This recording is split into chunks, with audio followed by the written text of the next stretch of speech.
രാത്രി ടെൻ്റ് അടിക്കാൻ പറ്റുന്നൊരു സ്ഥലമായിട്ടാട്ടോ എനിക്ക് തോന്നിയത്. പക്ഷെ നമ്മളീ പോകുന്നതൊരു റിവർ ഡാം ഒക്കെ ആയിട്ടുള്ളൊരു സൈഡാണ്. ഇവിടെ ഇതൊക്കെ അലൗഡ് ആണോ എന്ന് എനിക്കറിയില്ല.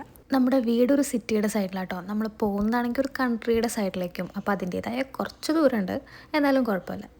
ഒരു റോഡ് ട്രിപ്പ് പോലെ നമുക്കൊരു ഈവനിങ് ഒക്കെ ഉണ്ടെങ്കിൽ നല്ല ഈസി ആയിട്ട് എൻ്റെ വീട്ടിൽ നിന്ന് പോയി വരാം കേട്ടോ. അപ്പോൾ ഇതാട്ടോ നമ്മുടെ സ്ഥലം. ഇവിടെ കാറിന് പാർക്ക് ചെയ്തിട്ട് നമുക്കൊന്ന് ഒരു 5 മിനിറ്റ് ഇല്ല, ഒരു 2 മിനിറ്റ് നടക്കാനുള്ള ദൂരമേ ഉള്ളൂ. ഇപ്പോൾ സമ്മർ ആയതുകൊണ്ട് ഞാൻ വീട്ടിലിടുന്ന ആ സെയിം ചെരുപ്പ് തന്നെയാണ് കേട്ടോ എല്ലായിടത്തേക്കും ഇടുന്നത്. അപ്പോൾ അതേ നമ്മളെത്തിയ ലൊക്കേഷൻ ബ്രാൻഫോർഡ് ആട്ടോ. ഒരു ചെറിയൊരു പുഴ, ഡാം എന്നൊക്കെ പറയാം. അങ്ങനെ കാര്യമായിട്ട് വലിയ തിരക്കൊന്നും ഉണ്ടായിരുന്നില്ല കേട്ടോ. കുറച്ച് ആൾക്കാരേ ഉണ്ടായിരുന്നുള്ളൂ. കുറച്ച് പേര് ഫിഷിങ്ങിനുണ്ടായിരുന്നു, പിന്നെ പെറ്റ്സിനെയും കൊണ്ട് നടക്കാൻ വന്ന കുറേ പേരുണ്ടായിരുന്നു, സൈക്ലിങ്ങിന് വന്നവരുണ്ടായിരുന്നു. മൊത്തത്തിൽ ഒരു ഈവനിങ് നല്ല വൈബായിരുന്നു കേട്ടോ. പക്ഷെ ഞങ്ങൾ വന്ന ടൈമിൽ ഇവിടെ ഒടുക്കത്തെ വെയിലായിരുന്നു. നമുക്ക് ഈ ലെഫ്റ്റ് സൈഡിലേക്ക് നടക്കാനുള്ള വഴി ഉണ്ടായിരുന്നു കേട്ടോ, പുഴയുടെ സൈഡിൽ കൂടെ. അപ്പോൾ ഞങ്ങൾ ആ ട്രയലിലൂടെ കുറച്ച് ദൂരം അങ്ങോട്ട് നടന്നു നോക്കിയായിരുന്നു. ഞങ്ങൾ വീട്ടിൽ നിന്ന് ഇറങ്ങുമ്പോൾ ക്ലൈമറ്റൊക്കെ നോക്കിയപ്പോൾ മഴ പെയ്യുന്നു പറഞ്ഞ കാരണം കുട എടുത്തിട്ടുണ്ടായിരുന്നു. പക്ഷേ ഇവിടെ എത്തിയപ്പോൾ നല്ല വെയിലായിരുന്നു, മഴയൊന്നും പെയ്തില്ല. അപ്പോൾ ദേ ഈ വഴിക്കാട്ടോ ഞങ്ങൾ നടന്നു പോണേ. കപ്പിൾസിനും ഫ്രണ്ട്സിനൊക്കെ ഇടയ്ക്ക് നടക്കാനൊക്കെ വരാൻ പറ്റുന്ന ഒരു ഏരിയ കേട്ടോ.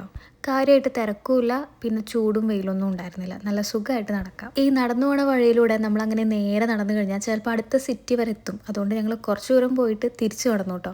ഈ വീഡിയോ സ്റ്റാർട്ട് ചെയ്ത ടൈമിൽ നമ്മൾ ഡാമിൻ്റെ മേലെയായിരുന്നു കേട്ടോ. പിന്നെ നമ്മൾ സ്റ്റെപ്പൊക്കെ ഇറങ്ങി ഈ ഒരു ലെവലിലേക്ക് എത്തി. ആഴമുണ്ടോ ചോദിച്ചു കഴിഞ്ഞാൽ ആഴം ഉണ്ടാവേണ്ടതാണ്, കാരണം അത്യാവശ്യം വീതിയുള്ളൊരു പുഴ കേട്ടോ. ഇതിപ്പോൾ ഒരു സമ്മർ ടൈം ആയ കാരണം കേട്ടോ ആൾക്കാരൊക്കെ കാണാനും ഫിഷിങ്ങിനൊക്കെ വന്നിരിക്കണേ. ഇവിടെ പിന്നെ മഞ്ഞായി കഴിഞ്ഞാൽ ഐസ് പോലെ കിടക്കുകയല്ലേ ഉള്ളൂ.